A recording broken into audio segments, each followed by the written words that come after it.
Women want to have an out, and it's just a simple fact that there is no out. The out is conduct yourself, choose your partners wisely, and choose your partners limitedly, so that in that way, the guy that you truly want will actually find you desirable. How? What do you mean, how? No, how do women develop these values? How they develop these values is by stop buying into the hype. Stop buying into the hype and the notion that it's okay for you to sleep with whoever you want, because you can't. It's okay to have as many partners as you want, because you can't. Who taught them? Who teaches them this? Who's teaching them music and social media and all of this other different things are teaching women that they can do what they want to do in the Western civilization, by the way. This problem doesn't exist in the other side of the world. What side? Well, there's only two sides. There's the eastern side and the western side. I want to focus. But where doesn't it exist? It doesn't. This problem doesn't. Okay, an example is South Korea. India, India doesn't exist. South Korea doesn't exist. Lots of parts of Europe, it doesn't Can we exist. focus on the U.S. real quick? It's in Europe. No, because I just want to focus on the U.S. I just want to know who's teaching these people. These women are teaching women it's okay to be promiscuous and provocative. No, I would say it's like the lack of fathers in the home. I mean, there's a reason daddy issues exist. So, and like, why are there a lack of fathers in the home, promiscuous women? So which came first? That came from the government. But I would, okay, actually, no, I have an answer. So it's the development of birth control. That's when things started to switch. If you look at the birth rate and the development of birth control, the graph, it's like very similar. It's like literally the rate of women on birth control and the rate of women divorcing their husbands is the same. And the reason being is like it gave women the option to sleep around. So before birth control, like this stuff didn't exist. But if women are using birth control, then they wouldn't have children and they wouldn't be single parents. No, which means they wouldn't be taking as much as a risk. 50% of women are single and childless. So that hit 30. But the problem is like women, what happens is like modern women are side chicks. And the reason is because you ask 100% of women what they want. I mean, how do most relationships start nowadays? Situationships. And when you're a situationship, you're a side chick. And so like 100% of women, if you ask them what they want in a man, they list 20% of men. No, I just want to circle back to birth control. Yeah. So you're saying birth control led to single parenthood, which led to no fathers being in the home. Leads to free will. And free will gets abused. So it leads to women being 100% in control of reproduction. Okay, Yes. but if birth control was the issue, right? Birth control. Partially, one of many. Okay, Yeah. so that's one variable. What's the other variable? Because that doesn't make sense. So what would be the other variable? Well, and then on top of that, like you start to introduce no-fault divorce, and then you give women incentives to leave. So I think men and women are equally shitty. Okay, I think people are shitty. Men and women are equally shitty. I think we can agree on that. Yeah, no, but the difference is why I think women are worse nowadays is we're bailed out. We are paid to leave marriages and we're paid to be single mothers. If you pay someone to do something, they're going to do more of it. They don't fear consequence. Yeah, and so when women like men, and if men were paid to be single fathers, I'm sure there would be more. What? Yeah. You know how hard it is to be a single dad? Yeah. Do you know how hard it is to? Because they're not bailed out. Men only win 16% or 13% of cases, right? Wait, oh, that's alimony. Alimony cases. It's probably even less for child support or child rights. And so what happens is women, like, again, how do most relationships start? Situationships, and girls want to get the kid from the guy, and like they want to get there's whole Reddit threads of women trying to figure out how to get a guy's kid, and even this has been on national TV. This is how big this problem is, and it's because when women get on birth control, they say they're off of it, or they get in that situation because they want to get the top 20% of men. But what's the data on that? So women are hitting 22, 23, and then we're like saying you're the worst, right? Okay, excuse me. I'm just trying to get to the origin. So if we're talking about how do we solve this issue, right? And you were going a place talking about there aren't fathers in the home, and then you threw me off with the birth control piece, right? And it all depends on which demographic you're speaking about, right? Because if we're talking about the African American community, it's a completely different thing. It's not about birth control, right? That's not what it was about. It was about mass incarceration.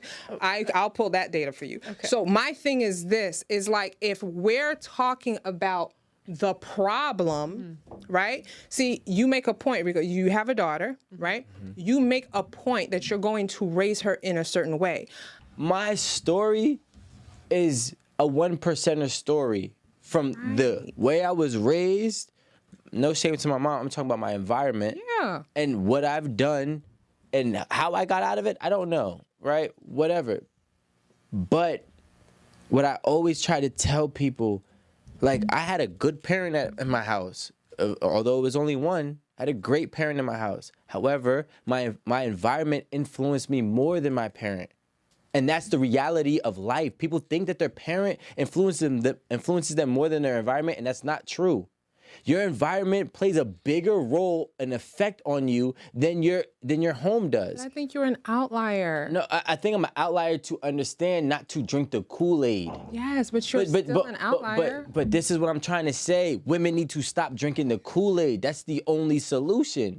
The Kool-Aid is telling you it's okay to have multiple partners and create all these soul ties and then be broken and then get a therapist and find a way to heal. That's everybody's next 10-year journey. If you're 22, that's your next 10-year journey. You're going to go ahead and have sex with all these dudes in the Western civilization, by the way, and then be broken and self-resent and have a lack of self-identity, then seek a therapist. After you seek a therapist, then you got to read some self-help books from Barnes & Nobles. Shout out to Joshie, the expert. And then from there, you got to find yourself and then hope that you're young enough and valuable enough for a man to want to do everything that you're asking for. We have unrealistic desires and demands on men without the proper credibility. Okay? Mm-hmm. These women want to do whatever that they want to do, and then they're going to try to tell a man that they need to do whatever that they're asking for. And it's like, well, you don't qualify for that. Just like some men don't qualify for top-notch women, so a lot of women don't qualify for top-notch men. See, why did you have to do the a lot? Because a lot of women are marrying for money. Men don't marry women for money. Some of them do. And men most. Some do. Historically though, most men didn't reproduce. So historically, the majority of men didn't reproduce anyway.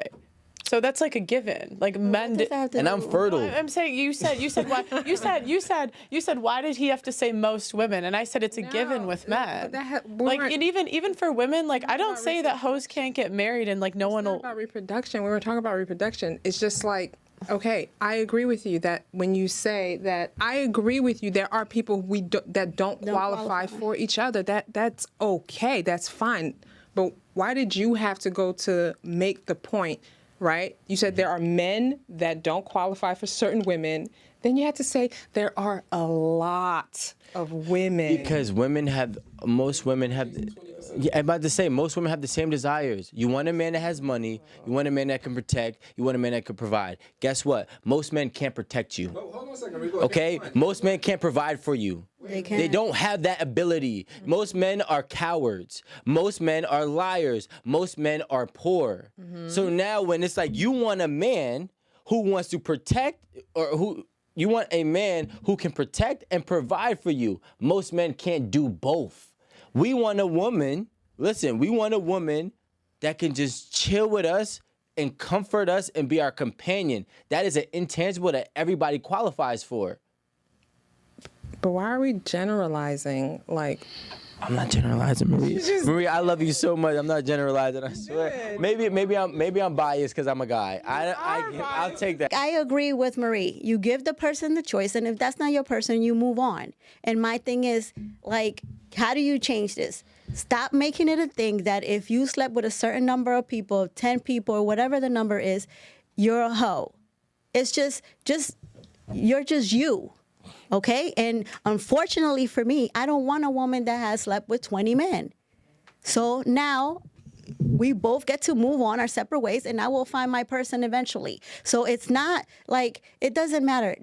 I don't care how many people you slept with. You slept with 1, you slept with 25, whatever. That is your business. I have a choice, okay, to say I want to be with you or I don't, and that's it.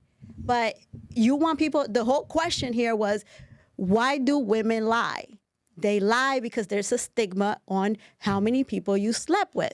That's why they lie, because whatever the reason you may think it is, whatever it is. But to me, that's the reason why I feel that a lot of women lie. No, society has told us that men do not want, because there's plenty of men, there's men that want women with no kids. Society told you if a man can't protect you, he's not a man either. And y'all believe that, right? So what are we talking about? It's women don't like what they qualify for. Alan, my thing is, I agree with you. A lot of women do not qualify for the men that they want. Okay? A lot of women, they don't qualify because I want this, I want this, I want this, I want this. I want a man that loves me. I want him to have money. I want him to be 7 feet tall. I want him to be all these things. And I agree. A lot of women do not qualify. Okay, but I'm not going to call you a name and call you a whore and call you this and that because you slept with a certain number of people, because you're not going to come and tell me the truth. Just like a man, they be lying left and right about anything, because sometimes they just want to be liars. They just want to lie for no reason, okay? And that's fine. But it's my choice. Do I want someone that lies to me? No, I don't want someone that lies, because then that means that I can't trust you.